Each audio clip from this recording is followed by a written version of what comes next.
WhatsApp people, कैसे हैं आप सब? ठीक ठाक हैं? इट्स मी एमजेन, you are watching H welcome back to the channel. उम्मीद करता हूँ अच्छे होंगे, खैरियत से होंगे, इंजॉय कर रहे होंगे। और जनाब, बांग्लादेश की जो सिचुएशन है वो दिन ब दिन उसके लिए मुश्किल होती जा रही है।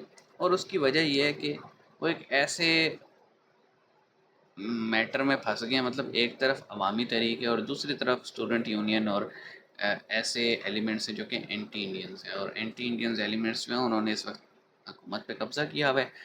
एक थोड़ी सी सिचुएशन आप कह लें सिविल वॉर की भी है, क्योंकि अवामी तहरीक जो थी उसमें माइनॉरिटीज़ के बहुत सारे लोग थे।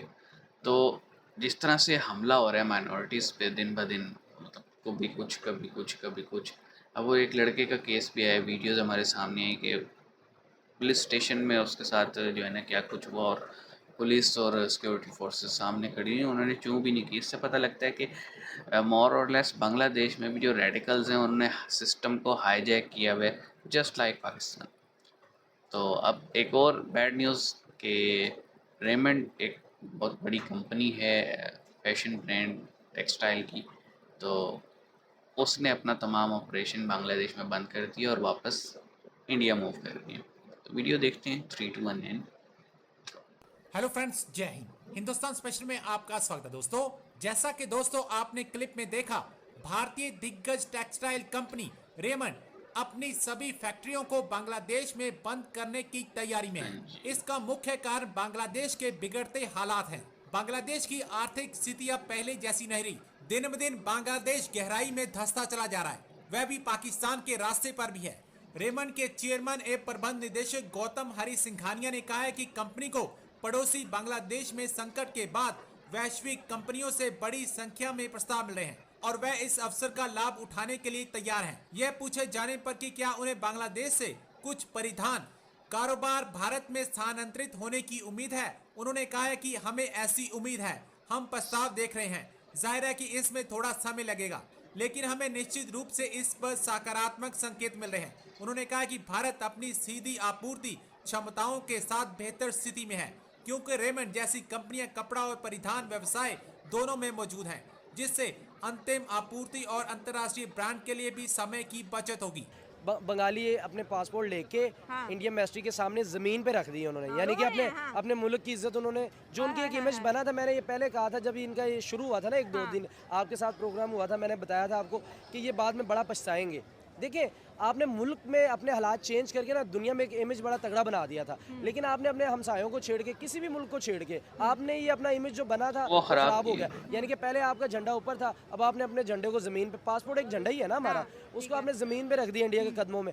और ये जो मोदी ने करना था, ये मैंने आपको बताया था रिएक्शन, ये तो अभी बहुत कम रिएक्शन है। अच्छा, अभी अभी और पनिशमेंट अब होंगी। भी इनका रिएक्शन इंडस्ट्री के हवाले से आएगा, क्योंकि आपको पता है 80% जो शेयर है वो सारा इंडिया से आया हुआ है। इनकी चाहे गारमेंट्स की है, चाहे स्टील्स हैं, जो भी है, इनका वहाँ से बेसिकली शेयर आया। वर्क अब फोर्स है जब वो बांग्लादेश में, कि उठेगा तो बाकी फिर सब तो इनका इंडिया के। बहुत बुरा हाल होने वाला है। अभी तो ये आप कह रहे हैं, अभी इनमें ऑयल बहरान आना है, पेट्रोल का बहरान आएगा, डीजल का। सेहत के इनके मसले खराब होंगे, क्योंकि इंडिया से तो इलाज कराते हाँ, हैं, हाँ, ठीक है। पाकिस्तान आ नहीं सकते। म्यांमार के साथ इनका बॉर्डर लगता लगता है, है। वो उनकी पहले पाकिस्तान हिंदुस्तान से ज़्यादा ख़राब है उनके साथ।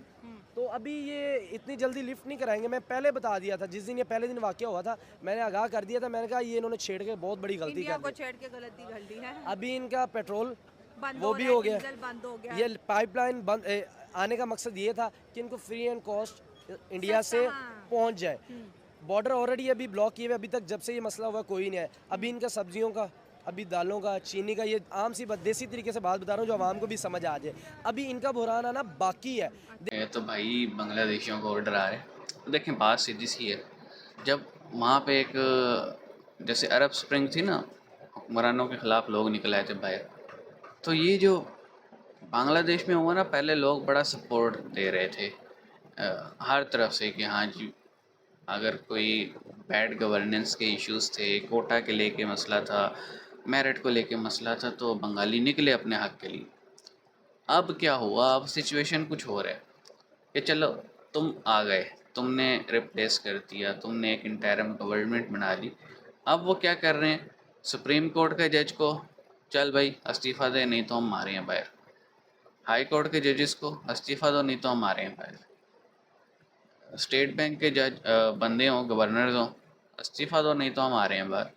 मतलब अब वो उन्हें एक ना मिल गया कि हम ऐसे करेंगे ना तो हमारी बात मानी जाती है।